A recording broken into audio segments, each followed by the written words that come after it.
Howdy, I'm John, and I thought I'd talk about Dr. Earth, homegrown, organic, natural, premium tomato, vegetable, and herb fertilizer for your nutritious vegetable garden. I got this here 4-pound container for less than $5 at a discount grocery store, and I thought I'd give it a shot. Dr. Earth has got a real good reputation. This is a 463 that's supposed to be good for about 60 square feet. So first thing I did was tore off that there label and open the bag and then put a little bit in my compost tea bucket I got going here, because this got a lot of bacteria and a lot of mycorrhizal fungi, and we get a good look at that there material. It's got a good mix of basically the sort of stuff you'd normally expect in such a product.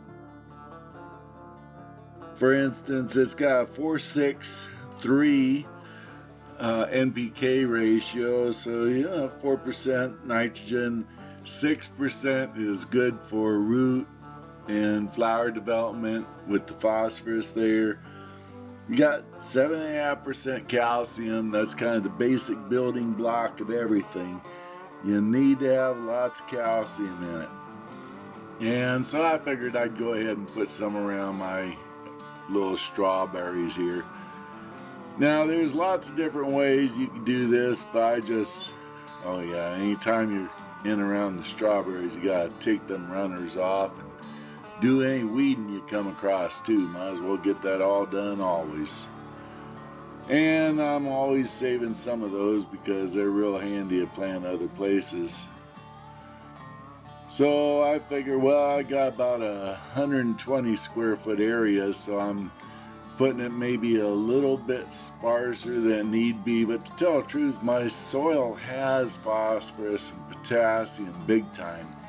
I wouldn't normally use this except in some sort of a pot or bag where I'm using a soilless mix. But for this spot here, this is a raised bed. I put a lot of peat moss in there. I did put some of our native soil, which is high in phosphorus, potassium. This could probably still use a shot of that. And the great thing about this, you're dealing with a lot of elements here that are a long time to break down. So I figured to put some around the blueberries too. You gotta make sure to give these things, this stuff, a real heavy wash into the ground. Now you can put it direct onto the soil and mix in with a fork or your fingers or something. But especially around the strawberries, it's just really hard to dig around them with all the runners everywhere, and some of them are two plants I want still to grow. So I just water heavy, heavy, heavy. What you want to do is water these bacteria and the fungi deep into the soil. And the amount of bacteria here, all different species of bacillus, and you got all these different species and different types of mycorrhiza too. I think this is probably a pretty decent material. But I think its greatest benefit really is as an inoculant of these type of materials. Me, for instance, I take care of the nitrogen with other sources. I don't need phosphorus and potassium generally at all. But I thought I'd make a video of it, and it's certainly not going to hurt my strawberries any.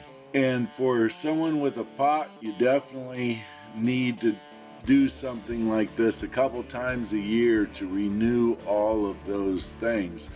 Most garden soil is going to have the phosphorus and potassium you need.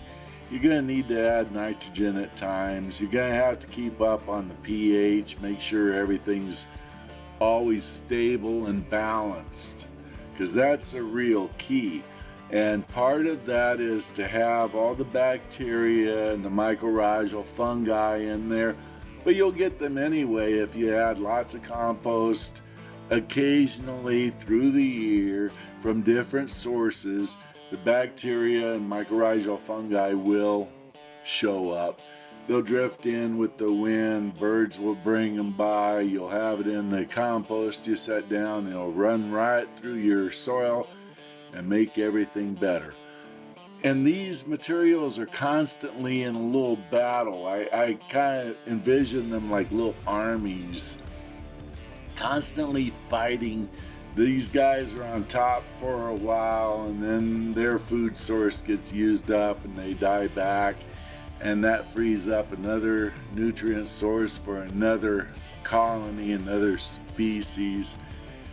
And as things wax and wane, the plants benefit. So you really want to have lots and lots of different materials from lots and lots of different places, and you want them to be from organic sources. For instance, look at all the materials in here. You got fish bone meal, feather meal, alfalfa meal, potassium sulfate, fish meal, kelp meal, rock phosphate, kelp flour, or kelp meal. That's all stuff I put in my own giant custom build soil mixes, and I add a number of other things also. And there are other formulations that are similar to this that you can buy in 5-gallon buckets or big totes if you want, if you're going to be going acreage. And those are really good materials to put into your potted soil a couple times a year. And remember, if you keep up with your compost and you keep adding all that compost, you keep adding composted materials from different places with different materials, you're going to be building up a lot of fertility in your soil. But remember, you've got to keep the soil open. You've got to have it like this where you can put water down and you just see it get drained right away. Because as the water drains down, it creates a vacuum that sucks air in, and then all the little microbes that were getting inundated by the water are now going to be able to get a chance to get a gulp of air and breathe for a moment. And they're going to thank you for that breath of air. Then you give them some more water and let more air follow. You just keep doing that. Take that water deeper each time with a little gulp of air for them little critters. You are raising livestock. That's what the soil bacteria and the fungi are, that's your farm.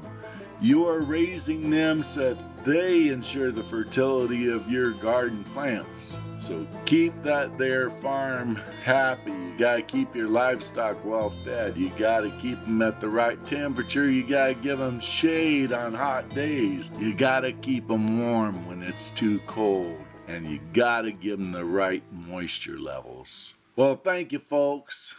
Have yourself a good day. Have a great garden.